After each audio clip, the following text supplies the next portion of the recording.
Well, welcome everyone to the Man Way, episode 5. Hello, Carl. Hello. How are we doing tonight? I am good. Oh, good. It's a little chilly, light dusting of snow. Winter's coming in. I am putting the extra beard on. Yeah, and as you can see from some of my recent episodes, I think mine's growing too, yes. We have, speaking of winter, we have a Christmas ale here. Already the Christmas beers are coming out. Oh, yes. That's a good thing. Did you notice there was less pumpkin this year? There was less pumpkin, but it was all good. I think the pumpkins that didn't do well last year, They nixed it. Yeah. They nixed them. Yeah. Bad sales from word of mouth. There you go. But too many experimentations. Something I wanted to mention to you. Okay. The latest numbers on beer. People are drinking beer? People are drinking less beer than they used to, and it continues to go down. Okay. Yet, craft breweries continue to grow. So the general public is waking up and realizing that mass market is just not that great? And the mass market is losing market share.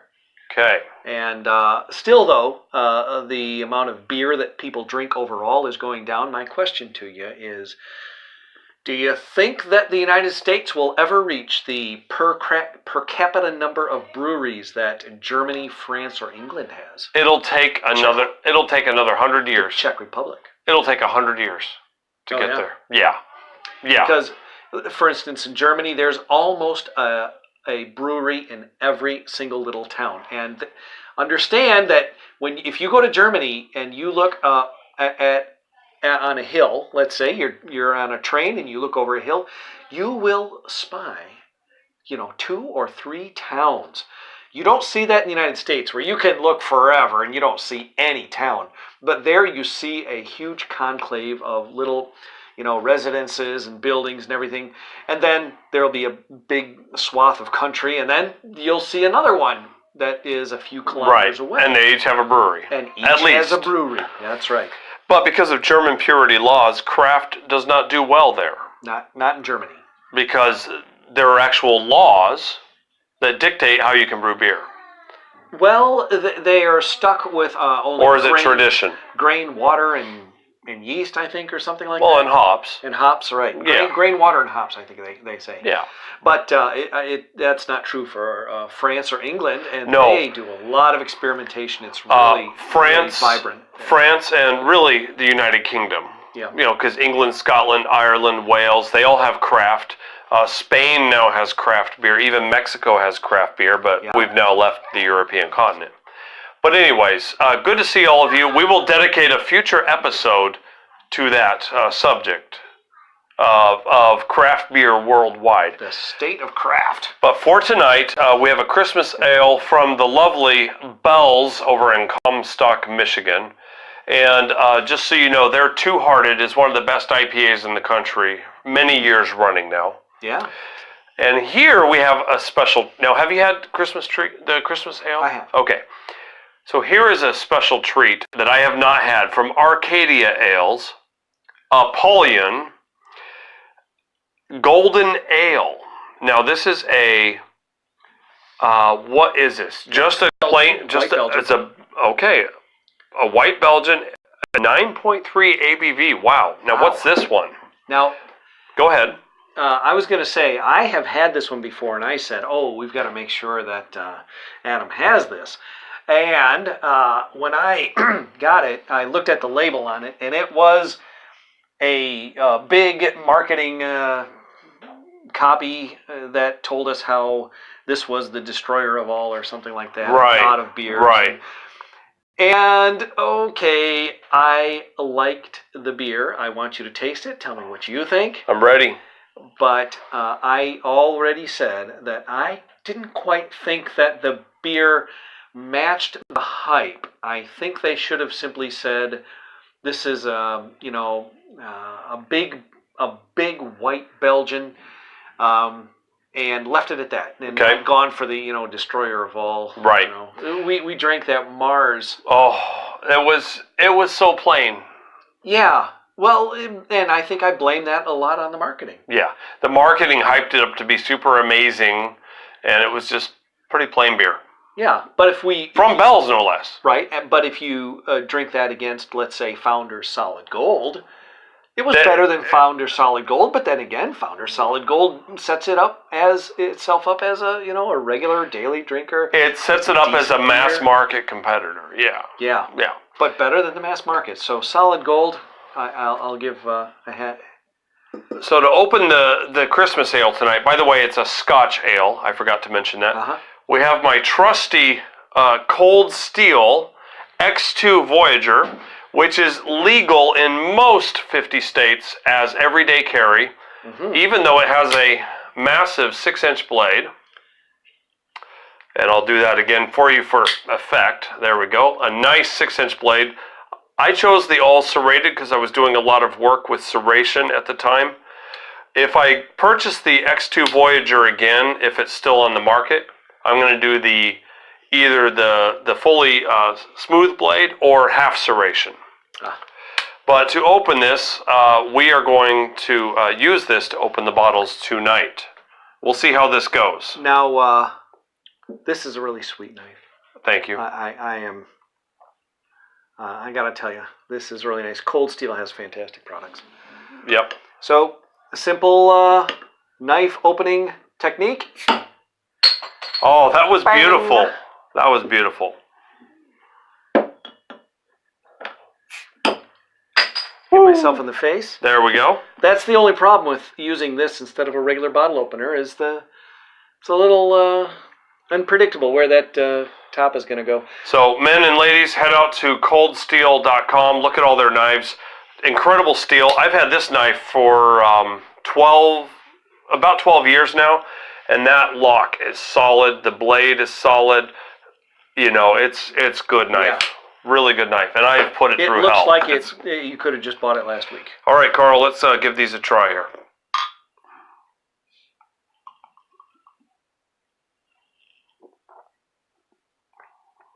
Oh, yeah. That's good. What do you think? I like it. It's got a, dare I say, honey or a syrupy smoothness at the end there. Oh, yeah. More like a honey than a syrup. It's an imperial. Yeah. And then there's a tingle that I'm getting from some kind of a spice. It feels like a spice. Does it? It feels like it. May not be. But this is fantastic. I like this. It really is a good beer. I just wish they hadn't hyped it up beyond a little bit what it really is. Yeah. Yeah. So, brewed in Kalamazoo, Michigan, Arcadia Ales. Are these the ones that make Buzzsaw? No, that's Arbor Brewing. That's Arbor. Anyways, yeah, this is great. No, it's not top, but this is fantastic. I really like it. Yep. I feel like maybe the ABV is masking some of what it might be lacking. Could be. And keep an eye out on craft brews. Sometimes they will make a really high ABV to make up for what it might be lacking in other ingredients. That's right. And people who don't know a lot about craft brew, they're like, oh, it's got a really high ABV, He was at a tasting recently, and people were coming up to the booth saying, oh, what's the ABV, man? Like that matters. Yeah. The ABV does matter some, but it's not everything. Right. So, if that's your first question, then you're just not looking at the craft of it. Yes. It's a craft. Thank you. It's an art. You're not looking at the craft right. It's an artistry. It's a craftsmanship. And if you're looking at the ABV, well then, you're an alcoholic. Yeah. All right. Well, if that's the first thing. Exactly. But this is great. Really good. And how's the Christmas ale treating you? Of course, the traditional Scotch ale is excellent from Bell's. So if you can get their Christmas ale, they only have it at Christmas. And they don't make a lot of it because they want to make sure they sell out by Christmas, because it's like any other holiday thing. As soon as the holiday is over, sales drops to zero. So they don't make so much of it that they think they'll get up to Christmas. They make enough of it that they think it will get near Christmas and sell out. I bought a Christmas beer in July this year on the clearance table at the local liquor store, so I know what you're talking about. It was actually still good, and I can't remember the name of it. I'm kicking myself. I can't remember the name of it. Oh, wow. Anyways. Yeah, I make sure I get all the pumpkin beers after Halloween, because for some reason after Halloween, that's it. They sell them. I wish Greenbush had come out with Unicorn Killer this year. I don't think they did. It was so good. I don't think so. I did It was not so see good. it. It was one of the best. But pumpkin is definitely one of the best flavors that can go into a beer, and I know a lot of people don't agree with that, but that's my opinion. That pumpkin is really one of the best flavors that goes into beer. It's good. You got to do it right. It's good. All right, moving on. Carl and I are each going to throw a surprise topic at each other tonight in the entertainment industry, I'm guessing? Mm-hmm. Okay, great. So this morning, today is Tuesday, November 13th, is it?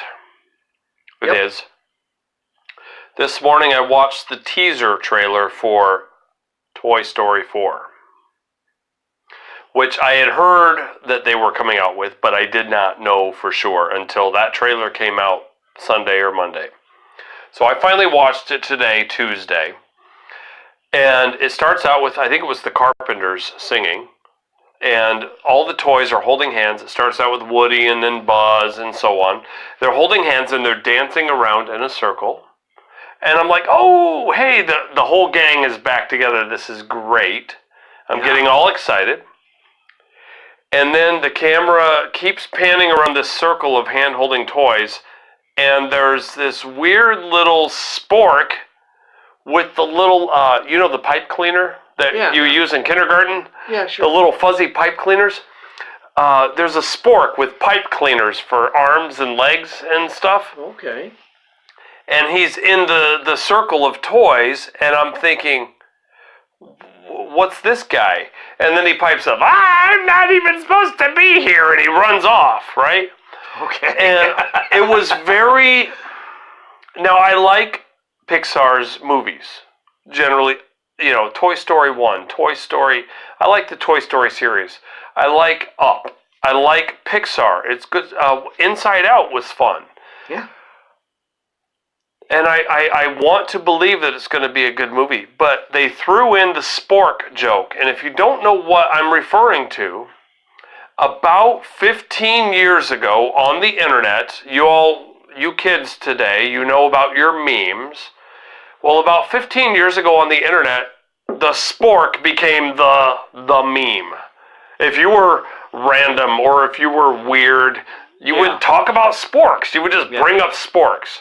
And it got big enough it even got some insertion into media of the day, like a random commercial. I even remember one of the VeggieTales kids shows. It was their spoof on the Lord of the Rings. It was the Lord of the Bean. And there was an army of sporks chasing the protagonist. And so sporks were a big thing 15 years ago. Like, oh, ho, ha, ha, I'm so weird. I'm in middle school and I'm awkward and I like sporks. Yeah. And it became a thing. Okay, fine. It was funny for a short while. It died a long time ago. What's going on with Pixar trying to bring in a spork? It just fell out of place. It felt like middle schoolers trying to make a movie. It did. Bunch of 13-year-olds, let's make a movie. Hey, let's throw in a spork. That'll be totally random, dude. People are going to laugh. And then they did it. I'm not excited. Now, it was a teaser. Even our audio-video producer behind the camera here is shaking his head. And so I've got some concern for Toy Story 4. Well, I have always said that you can always get good information about a movie from the trailer. And since the trailer is definitely going to have at least the good parts, I hope they're not going to make that a theme. I hope not. But I understand. Okay. If you remember, with Cars, none of the trailers had anything to do with the movie. Cars 3? No, Cars, the first one. Okay. Well, it does remind me of a recent trend in Hollywood, and maybe this is what they're doing, where they will throw something in the trailer that is not even in the movie. Well, that's what I'm talking about, what Cars did. Oh, I thought you were saying they would spin the trailer to tell a different story than the movie told. Well, it did kind of tell a different story. In other words, we were trying to figure out what is this Cars story about, and we actually could not figure out a thing about Cars from the trailers. I think maybe until the last one. Right. But they had like the Bumblebee one, where Mater said, "Oh, I just swallowed a baby bumblebee." Okay. Okay. And they had another one that was mostly audio. Yeah. And you know, thinking back, out of the Pixar and the family and children genre, they did this in Alien Covenant, where in the trailer they had the captain speaking with his crew, but he wasn't in the movie. He died in the first few minutes. Yeah. And he didn't even act in the movie. Right, the scene was... Other than a flashback. So maybe that's what they're doing. Maybe the spork is not in the movie. Right. And they're just trying to prank us all. Not just prank us, but actually do something even better, which is get us... do what Starbucks does. They don't sell their coffee. They sell their... The environment? The environment, the feeling, the je ne sais quoi. The thing that can't be named. Are you speaking French again? Yeah. Okay. Je ne sais quoi just means the thing that can't be named. I love it. So that's what I'm saying. They try and sell the feeling, sell the sizzle, not the steak. Speaking of steak, you were speaking French at dinner, Mr. Sous Vide. Sous vide. Sous vide. Carl's experimenting with cooking styles. Yeah. So what do you have for me tonight? So, did you watch the trailer from Ivan Ortega about the Star Wars Last Jedi remake? Oh, I am in trouble. Carl is my friend. The man behind the camera is also my friend. And they both challenged me a week and a half ago to watch the Star Wars remake trailer by Ivan Ortega. Did I do it? Let's let the audience decide. If your answer is no, you'd be correct. Not because I lack care. I do want to see it, but I let work and family get in the way. Which is perfect. Is that admirable? Is that okay? Even better, yeah. I need to watch this trailer. So tell me about it and tell me what's happening with this remake and what's going on. My question to you is, something like this has never been so boldly done before. Is it going to be a thing? That almost sounded like a Star Trek reference. Is he boldly going where no filmmaker has gone before? He has. He has totally remade The Last Jedi. It is a different movie. But with The Last Jedi film. And characters and universe, yeah. He has replaced the scenes? Yes, in some cases. Has he done any new scenes, any new filming? Yes. Okay, so he takes scenes from TLJ and he adds his own, and he's made a new movie. Yes. Interesting. Now, before this, it would have been, the first thing on everybody's mind would have been, oh, that's copyright, he's wrong, put him in jail, and that would have been the end of it. That just shows you the failure of U.S. copyright law. You can't even lovingly recreate something without being in trouble. But anyways. Shouldn't this be allowed? And I'm sure it wouldn't be allowed by the courts. But, no. However, it's the internet. Can they stop him? And if they can't stop him, will that become a thing where you have fans who now have the kind of equipment that Ivan Ortega has? Now, he's a professional editor. He does edit movies for a living. So he can do it. He knows what he's doing. He knows what he's looking at. But there's a lot of other editors, and you can learn how to edit. Why can't the rest of the world make the movies that they want? I think they should be able to. I think that the movie and music and book world would grow if they let fans have creative and artistic freedom. Yeah, to make a derivative of a loved work. Work of every kind. Music and books. Make derivatives. Paintings. It is the heart behind Creative Commons. Mm-hmm. It's the heart behind it. If you don't know what Creative Commons is, it's a direct affront to our current copyright laws. So I took a picture to the Walgreens or Rite Aid. Anyway, yes, you're allowed to print pictures. Right. And we had a beloved picture. And I found out that this particular one was in the public domain. So I took a picture of it and was able to get it reprinted at Walgreens, who have strict rules against printing anything that's copyrighted. Right. If you go to Olin Mills for your family photos, and years later you want to copy those photos, you take it to Walgreens or Walmart or CVS or wherever you go, and you try and do it. And if they catch you, they will tell you no, because Olin Mills owns your photographs. Guess what? They own the originals. You own the copy. Yep. How stupid is that? People don't even own their own pictures. They think they own their family photos. Nope, Olin Mills. So, I reprinted this photo, this picture. It actually is 15 by 18 or whatever. It's a pretty big picture. Yep. And it was a beloved picture, and it was just from a postcard. And when I started looking up the information on this, it turns out that there have been a host of painters that have recreated it in different formats. And it's a famous painting used in art school.